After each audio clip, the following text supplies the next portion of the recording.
public should know how we want to proceed each day as a Senate.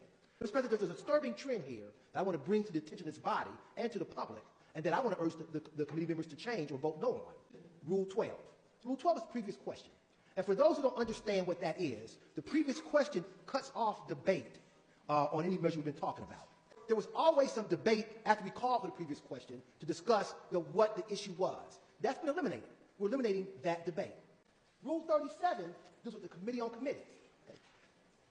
That measure has been changed to say this: all bills and resolutions bearing the force and effect of law shall, upon their introduction, be automatically referred to the Committee on Committees, which may, eliminated shall, which may refer same to the proper committee.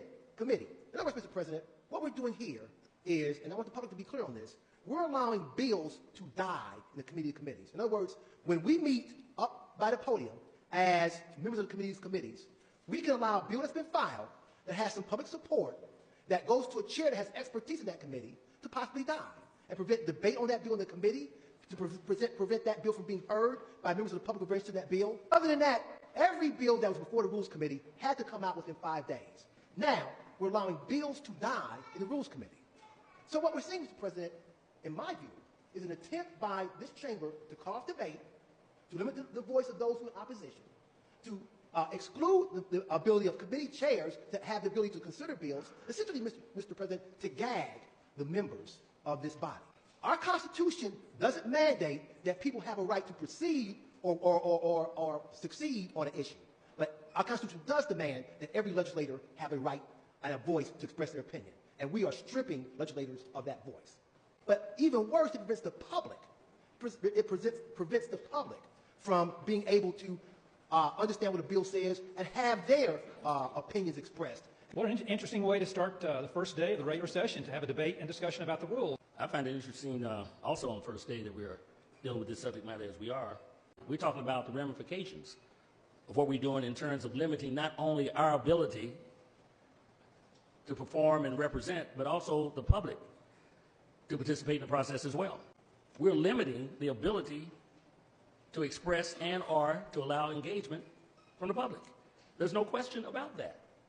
When you limit the ability to have debate on the floor, you are actually limiting the ability to communicate with the public what is taking place in this body. And what we're here to do is to have transparency, not only to represent our constituents, but also invite our constituents into this debate, into this process. Why? Because it has consequences. Everything we do in here has a consequence. And when we limit that, I would argue that we're not doing the right thing by each of our constituents. Not just those that we represent from the minority, but those that are members of the majority, that have the same rough number of individuals and responsibilities and obligations that are constitutionally granted to us in a democratic process. Why? Why? Why limit?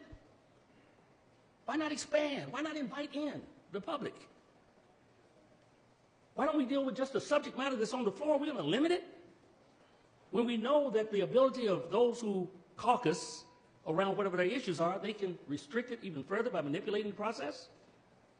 And I might say we already do some manipulations of the process, which has been pointed out as well, that has not been useful. Why would you limit the ability or offer to this body a concept that limits the ability for us to debate on subject matter that concerns and impacts the public? Mr. President, appreciate minority members. I just wanted to touch on the point of limiting access to legislation and bills. I'd like to point out that once a bill is filed, it's on the website. It's there for all of our citizens to read and look at, and it's there for them to coalesce around and make phone calls and do all the things that we're used to having done in our session. Are you advocating that we should now have rule changes that make it possible for us to vote on a bill with no debate, since that's what you seem to have intimated in your last statement? I return to the 90s where there's a motion to limit debate. The motion to limit debate is a motion to limit debate that exists already. So I would suggest that I have not gotten an answer to my question as to why. I think the arguments that have been made here fall flat.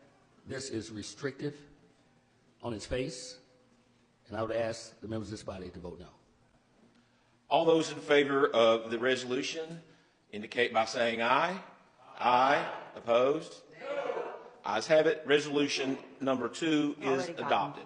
emails from my constituents through my campaign information because they couldn't reach me otherwise. But they are very concerned about the rules changes and the possibility of having any less transparency to our government. I'm very concerned about why we would talk about changing the rules to limit our ability to explain to our constituents. Or how can we move forward to make sure that our constituents are able to hear and communicate with us? Change to Rule 57, the consent calendar. It talks about non-controversial bills, and I'm just wondering how we define a non-controversial bill and who has the responsibility to decide whether or not a bill is non-controversial. It will be the same way we've handled consent. The Rules Committee will handle the consent, should we do it. Another thing that gets used very, very rarely in this House, because if we did do consent, that would certainly stifle debate. This is about Rule 73 that prohibits reading from outside sources. Maybe explain the rationale for that to me a bit. It is not allowed within the rules to read an email on the House floor, to read a letter from a non-member. It should be our own voices that we are making this debate on the floor, not other people's voices. And we were sent here to represent and to vote on measures, not just to talk for extended periods of times to prove a point, and sometimes play a political game of running out the clock.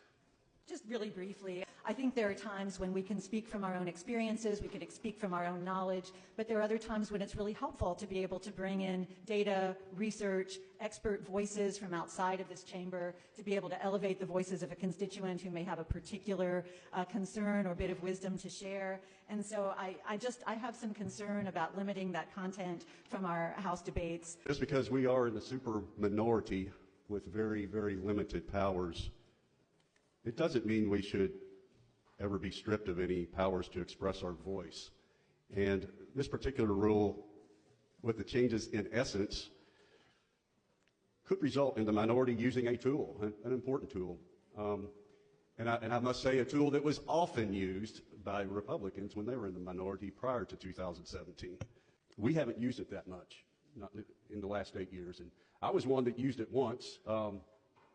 On a very important bill that I thought wasn't moving and didn't really understand why it wasn't moving. It was a medical cannabis bill. And it resulted, and I didn't have to call the petition, even though I filed it, because I was able to work a deal with the committee leader, and we actually got it heard for the first time, and it did pass 14-2, by the way. I'm going to vote no on the rules today, Mr. Speaker, and I urge members to join me in this, but mainly I'm doing this because of Rule 48 and Rule 12 that I actually believe would result in a degree of suppression of voice with my constituency because we are in the super minority. So I will be voting no. Roll call having been called for by 2 or more members, clerk will sound the chimes. Those in favor vote aye. Those opposed, nay. Roll call is open for your vote.